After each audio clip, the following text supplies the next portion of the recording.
ایک دور افتادہ سلطنت میں جو زمردی پہاڑیوں اور نیلگوں دریاؤں کے درمیان بسی ہوئی تھی، ایک لڑکی رہتی تھی جس کے بال نہایت دلکش اور جادوئی تھے۔ اس کا نام دور دور تک رپنزل کے طور پر جانا جاتا تھا۔ اس کے بال سورج کی روشنی میں چمکتی ہوئی سنہری گندم کے کھیتوں کی مانند تھے جو سلطنت کے سب سے اونچے مینار سے نیچے کی طرف بہتے تھے۔ کہا جاتا تھا کہ ان بالوں میں جادوئی طاقتیں موجود ہیں جنہیں دیکھنے اور پانے کی خواہش میں کئی لوگ خطرات مول لے کر وہاں تک پہنچتے تھے۔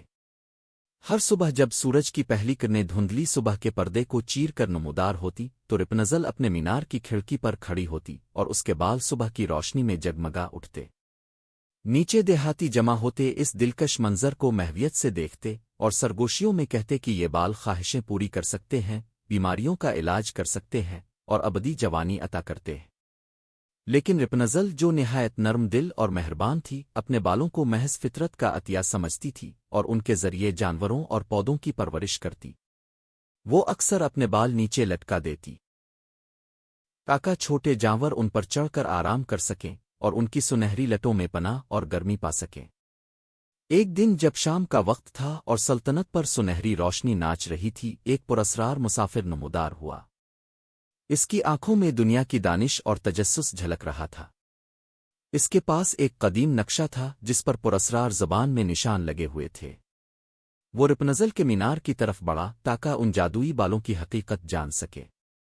رپنزل اوپر سے اسے دیکھ رہی تھی، اس مسافر کی موجودگی نے اسے متجسس کر دیا۔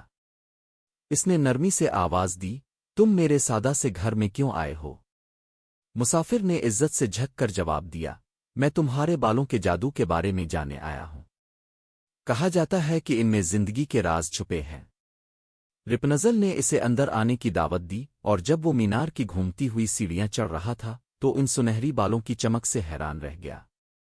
مینار کے کمرے کی گرم روشنی میں مسافر نے دور دراز کی سرزمینوں کی کہانیاں سنائیں جہاں پہاڑ آسمانوں کو چھوتے ہیں اور سمندر ہواؤں سے سرگوشیاں کرتے ہیں۔